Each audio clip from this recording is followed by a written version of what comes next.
오늘 함께 보실 말씀은 사도행전 13장 1절부터 3절까지 말씀입니다. 안디옥 교회에 선지자들과 교사들이 있으니 곧 바나바와 니게르라 하는 시므온과 구레네 사람 루기오와 분봉왕 헤롯의 젖동생 마나인과 및 사울이라.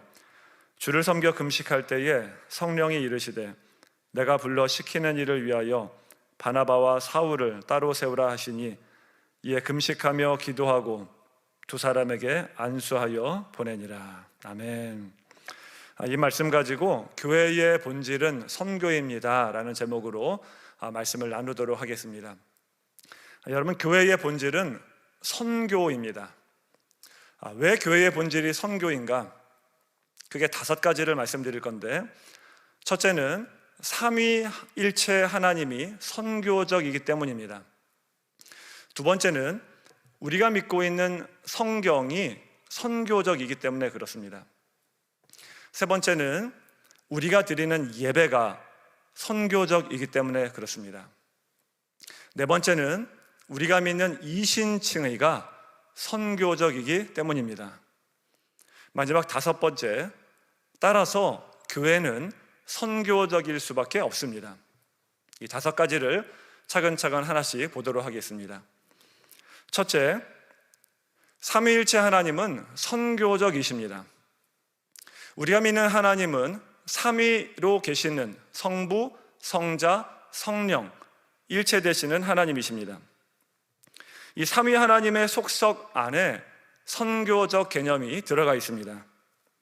요한복음 6장 57절을 보게 되면 성부 하나님이 성자 예수님을 이 땅에 보내셨다라고 말합니다.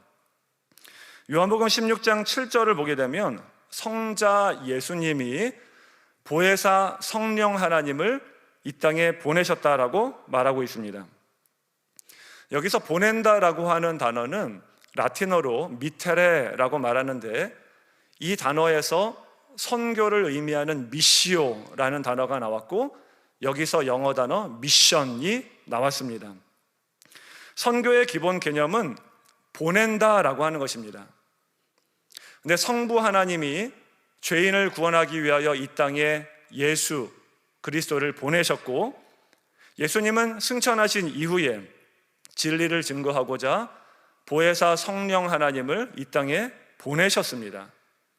즉, 우리가 믿고 있는 삼위 하나님의 그 관계적 기본 속성이 바로 선교입니다. 오늘 본문은 최초로 이방인 선교가 시작되는 선교 역사의 터닝 포인트가 되는 본문입니다. 오늘 본문을 보면 안디옥 교회가 바나바와 사울을 따로 세워 선교사로 파송합니다. 근데 누가 그 일을 시켰는가? 오늘 보면 4절을 보게 되면 이렇게 말합니다. 두 사람이 성령의 보내심을 받아. 성령 하나님이 그들을 보냈다라고 말씀하십니다. 성령 하나님도 이 땅의 죄인들을 구원하기 위하여 선교사를 파송하십니다. 보내십니다. 성부 하나님이 성자 예수님을 보내셨고, 성자 예수님이 성령 하나님을 보내셨고, 성령 하나님은 죄인들을 구원하기 위하여 성도들을 이 땅 가운데 보내십니다. 우리가 믿는 삼위 하나님의 속성 자체가 선교적입니다. 두 번째, 우리가 믿고 있는 성경은 선교적입니다. 크리스토퍼 라이트라고 하는 학자는 이런 말을 했습니다. 선교는 성경에서 나온 게 아니라 성경이 선교에서 나왔다. 이게 무슨 말인가? 삼위 하나님은 성경이 쓰여지기 이전부터 스스로 존재하시던 분이셨습니다. 근데 조금 전에 봤던 것처럼 그 하나님은 선교하시는 하나님이십니다. 선교하시는 하나님이 선교를 위하여 하나님의 말씀인 성경을 기록하셨습니다. 선교는 하나님이 자신을 알리는 일입니다. 성경은 그 하나님이 자신을 드러낼 목적으로 지은 것입니다. 따라서 선교가 성경보다 선재하며 선교를 위해 이 성경이 쓰여졌습니다. 그래서 이 성경의 핵심 주제가 바로 선교입니다. 실제로 성경의 주제가 선교인지 잠시 몇 구절을 한번 보도록 하겠습니다. 누가복음 24장 44절부터 47절까지를 보게 되면 예수님이 부활하신 이후에 제자들에게 나타나셔서 성경의 내용을 요약해서 말씀해 주십니다. 총 정리하시면서 이렇게 말씀해 주십니다. 44절부터 보겠습니다. 또 이르시되 내가 너희와 함께 있을 때에 너희에게 말한 바 곧 모세의 율법과 선지자의 글과 시편에, 모세의 율법과 선지자의 글과 시편은 구약 성경을 가리킵니다. 그 구약 성경에 나를 가리켜, 구약 성경 전체는 예수님을 가리켜 기록되어 있습니다. 기록된 모든 것이 이루어져야 하리라 한 말이 이것이라 하시고, 이에 그들의 마음을 열어 성경을 깨닫게 하시고, 구약 성경 전체의 주제는 예수 그리스도인데 예수님께서 46절 47절에서 그 부분을 약간 구체적으로 말씀해 주십니다. 46절, 또 이르시되 이같이 그리스도가 고난을 받고 제3일에 죽은 자 가운데서 살아날 것과, 구약 성경의 첫 번째 주제는 예수 그리스도의 고난과 부활이다라고 요약해 주십니다. 예수님이 거기서 끝나지 않고 한 가지를 더 말씀하십니다. 47절, 또 그의 이름으로 죄사함을 받게 하는 회개가 예루살렘에서 시작하여 모든 족속에게 전파될 것이 어디에? 구약 성경에 기록되었다라고 말합니다. 죄사함을 받게 하는 회개가 예루살렘에서 시작하여 모든 족속에게 전파되는 것, 이것을 한마디로 말하면 뭐라고 말할 수 있습니까? 세계 선교입니다. 예수님은 누가복음 24장에서 구약 성경의 주제가 정확히 두 가지다. 첫째는 그리스도의 고난과 부활, 두 번째는 세계 선교다라고 요약해서 말씀해주고 있습니다. 다른 어떤 위대한 신학자가 구약 성경의 주제가 이겁니다라고 말하더라도 예수님이 그게 아니다, 성경의 주제는 이거다라고 말씀하시면 예수님이 맞는 겁니다. 그분이 하나님이기 때문이죠. 자, 그러면 복음서의 주제는 무엇입니까? 조금 전에 봤던 누가복음 24장 44절에 보면 이렇게 말씀하시면서 시작합니다. 또 이르시되 내가 너희와 함께 있을 때에 너희에게 말한 바, 예수님이 제자들과 함께 있을 때에 제자들에게 말하였던 것들을 기록한 책이 무슨 책입니까? 복음서죠. 그러니까 복음서의 내용과 모세의 율법과 선지자의 글과 시편에 있는 내용, 즉 구약 성경에 있는 내용이 똑같다라고 하는 말씀을 하고 있는 거예요. 따라서 복음서의 주제도 그리스도의 고난과 부활, 세계 선교로 압축될 수 있습니다. 자, 그러면 그 이후에 나오는 사도행전과 서신서들의 주제는 어떻습니까? 사도행전과 서신서의 대표적인 인물은 사도 바울이죠. 사도 바울이 사도행전 26장 22절 23절에서 이렇게 말합니다. 이 말은 아그리빠 왕 앞에서 신문을 받는 장면인데 사도 바울이 이렇게 말하죠. 하나님의 도우심을 받아 내가 오늘까지 서서 높고 낮은 사람 앞에서 증언하는 것은 선지자들과 모세가 반드시 되리라고 말한 것밖에 없으니, 선지자들과 모세는 구약 성경을 가리킵니다. 구약 성경이 반드시 되리라고 말한 것, 내가 지금까지 말했던 것은 그것밖에 없고 지금 말하는 것도 그것이고 앞으로도 말할 것이 그것밖에 없다라고 말을 하고 있습니다. 그 주제가 무엇입니까? 23절에서 이렇게 말합니다. 곧 그리스도가 고난을 받으실 것과 죽은 자 가운데서 먼저 다시 살아나사. 첫 번째 주제는 그리스도의 고난과 부활입니다. 두 번째는 이스라엘과 이방인들에게 빛을 전하시리라 함이니이다 하니라. 이스라엘과 이방인들에게 빛을 전하는 것, 그것을 한마디로 말하면 세계 선교라고 말할 수 있습니다. 사도 바울은 이렇게 말합니다. 자기가 지금까지 말한 것은 이것밖에 없는데 그 내용은 구약 성경과 동일한 것이고 그 내용을 두 가지로 압축하면 그리스도의 고난과 부활, 두 번째는 세계 선교다라고 말합니다. 즉 사도행전과 서신서의 주인공인 사도 바울이 말했던 것 두 가지는 그리스도의 고난과 부활, 세계 선교라고 말하는 것을 봐서 사도행전과 서신서 전체의 내용을 압축하는 주제는 그리스도의 고난과 부활 그리고 세계 선교임을 알 수가 있습니다. 창세기부터 요한계시록까지 수많은 이야기가 있고 수많은 주제들이 있지만 그 모든 이야기들과 그 모든 주제들이 무엇으로 압축되는가? 딱 두 가지입니다. 첫째는 그리스도의 고난과 부활, 두 번째는 세계 선교입니다. 우리가 믿는 성경은 대단히 선교적인 책입니다. 선교를 위하여 성경이 기록되어 있고 성경의 주제 자체가 선교입니다. 세 번째, 우리가 드리는 예배가 선교적입니다. 존 파이퍼 목사님은 열방을 향해 가라라고 하는 책에서 예배와 선교의 관계에 대해서 아주 탁월하게 설명하고 있습니다. 존 파이퍼 목사님은 예배는 선교의 연료다라고 말씀하십니다. 무슨 말인가? 예배를 잘 드리면 선교에 대한 열정이 불타오를 수밖에 없다라고 하는 것입니다. 예배를 잘 드리면 선교에 기름을 부어서 선교에 불을 붙이는 것과 같다라고 말하는 것입니다. 우리가 예배를 하나님께 올려드리는데 너무나 좋으신 하나님을 나 혼자 예배할 수 없게 되는 마음이 생기는 것이에요. 예배의 감격 가운데 빠져들어가게 되면은 그 우리가 예배하는 대상의 하나님께 모든 열방들도 함께 예배하기를 원하는 간절한 마음이 우리들 마음 가운데 불타 올라간다라고 하는 것이죠. 우리 주님이 모든 민족으로부터 예배받기를 원하시는데 예배자는 그 하나님 아버지의 마음을 알아 함께 예배드리고자 원하는 마음으로 선교를 갈 수밖에 없다라고 하는 것입니다.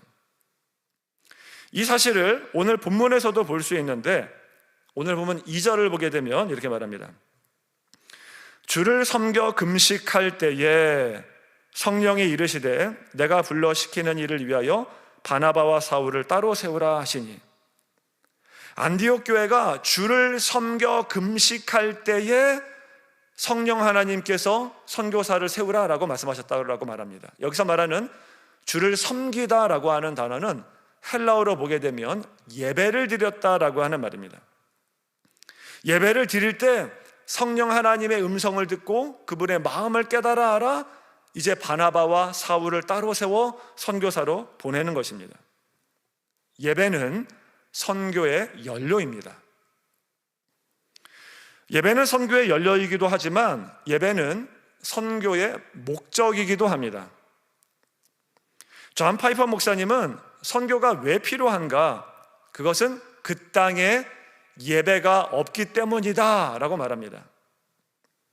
우리가 선교를 하는 목적은 단순히 예수님을 모르는 자들에게 예수님을 전하여 믿게끔 하는 것에 있는 것이 아니라 그 나라와 민족 가운데 복음이 선포되어 예수님을 믿고 결국에는 그 모든 백성들이 하나님을 예배하게 하는 것, 이것이 바로 선교의 목적입니다. 예배와 선교는 절대로 분리될 수 없습니다. 예배를 잘 드리는 사람은 선교에 대한 열망이 불타오를 수밖에 없고, 선교가 필요한 이유는 예배가 그 땅에 없기 때문입니다. 따라서 우리가 드리는 예배는 지극히 선교적인 것이 당연한 것입니다. 네 번째, 우리가 믿는 이신칭의는 선교적입니다. 기독교 구원론의 핵심은 이신칭의죠. 이신이라고 하는 말은 믿음으로, 칭의는 의롭다함을 받는다라고 하는 말입니다. 즉 믿음으로 의롭다함을 받는 것, 믿음으로 구원받는 것, 이것이 이신칭의인데, 이 말은 우리가 구원받는 것은 혈통으로도 아니고 율법의 행위로도 아니라 오직 믿음으로 구원받는다라고 하는 것입니다. 이게 기독교 구원론의 핵심입니다. 그런데 이 이신칭의는 대단히 선교적입니다. 이신칭의를 가장 잘 말하고 있는 성경은 로마서인데, 로마서의 핵심 구절은 1장 16절입니다. 내가 복음을 부끄러워하지 아니하노니 이 복음은 모든 믿는 자에게 구원을 주시는 하나님의 능력이 됨이라. 먼저는 유대인에게요, 그리고 헬라인에게로다. 복음이 무엇입니까? 모든 믿는 자에게 구원을 주시는 것, 이것이 바로 복음이죠.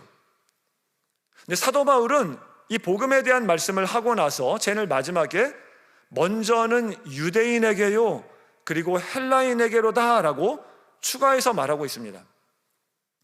사도 바울은 로마서에서 먼저는 유대인에게요, 그리고 헬라인에게로다 라고 하는 말을 여러 번 반복하는데, 왜 복음에 대해 얘기하면서 사도 바울이 먼저는 유대인에게요, 그리고 헬라인에게로다 라고 하는 말을 계속해서 반복하고 있는 것입니까?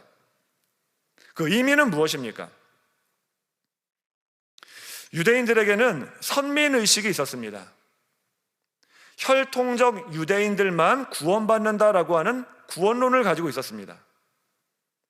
그런데 성경은 그게 아니라고 말합니다. 오직 믿음으로 구원받는다라고 말하고 있습니다. 혈통이 아니라 믿음으로 구원받기 때문에 유대인이 아니어도 이방인도 헬라인도 구원받을 수 있게 되는 것이죠. 만약 이신칭의가 아니라면 선교할 필요가 없게 됩니다. 왜 그렇습니까? 유대인은 어차피 구원받을 것이고 이방인은 어차피 구원받지 못할 것이기 때문에 그렇습니다. 그런데 혈통적으로 구원받는 게 아니라고 말해요. 믿음으로 구원받는 것이기 때문에, 즉 이신칭의 때문에 이방인들에게도 선교의 문이 열린 것이죠. 그래서 이신칭의 교리 안에 선교적 사명이 내포되어 있는 것입니다. 그래서 크리스토퍼 라이트는 하나님 백성의 선교라는 책에서 이런 말을 했습니다. 바울의 칭의 교리는 본질적으로 선교적이다.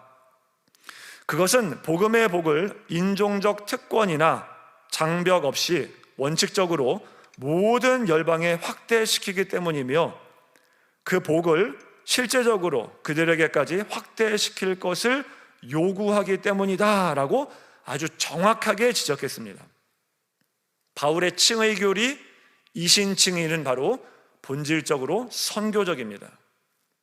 이신칭의 교리 안에 선교적 사명이 들어가 있습니다. 따라서 여러분이 믿음으로 구원받았다라고 하는 사실을 믿는다라고 한다면 여러분에게 선교적 사명이 있음을 여러분 기억하시기 바랍니다.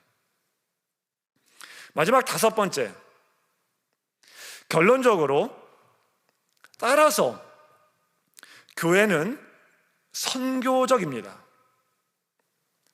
우리가 믿는 삼위 하나님은 선교적 하나님이십니다. 우리가 믿는 성경은 선교적입니다. 우리가 드리는 예배도 선교적입니다. 우리가 믿고 있는 이신칭의 교리도 선교적입니다. 따라서 그 하나님을 믿고 그 성경을 보고 그 예배를 드리고 그 이신칭의를 믿는 교회는 당연히 그 본질 자체가 선교적일 수밖에 없는 것이죠. 선교는 교회가 해야 되는 여러 가지 프로그램들 중에 하나가 아니라 하나님이 교회를 세울 때부터 교회의 유일한 사명이 선교였음을 여러분 믿으시기 바랍니다. 오늘 본문에서 하나님이 바나바와 사울을 따로 불러 세워 보내라 라고 말씀하시는데, 이 말씀을 누구에게 명령하셨습니까? 오늘 본문에 보게 되면 바나바와 사울에게 명령했다라고 말씀하지 않으십니다. 물론 바나바와 사울도 개인적으로 하나님의 음성을 들었을 것입니다. 근데 오늘 본문은 하나님이 안디옥 교회에게 말씀하셨다라고 말합니다. 바나바와 사울에게 선교적 사명을 주신 것이 아니라, 물론 개인적으로도 주셨겠지만 하나님은 교회에 선교 사명을 주신 것입니다. 선교는 선교 단체가 하는 것이 아닙니다. 선교 단체는 교회가 선교할 수 있도록 돕는 기관입니다. 본질적으로 선교는 교회가 하는 것입니다. 교회는 태생적부터 선교적이며, 그래서 교회의 본질은 선교적입니다. 우리가 믿는 삼위 하나님은 선교적이세요. 우리가 믿고 있는 성경도 선교적입니다. 우리가 드리는 예배 선교적입니다. 우리가 믿는 이신칭이 선교적입니다. 따라서 교회의 본질이 선교임을 믿으시기 바랍니다. 지상교회는 선교를 위해 존재한다라고 하는 사실을 여러분 기억하시고, 올 한 해에 수많은 선교 사역들 가운데 여러분 동참하실 수 있는 우리 SWM 지체들 되시길 간절히 축원합니다. 잠시 기도하겠습니다. 하나님, 우리 하나님은 선교적 하나님이십니다.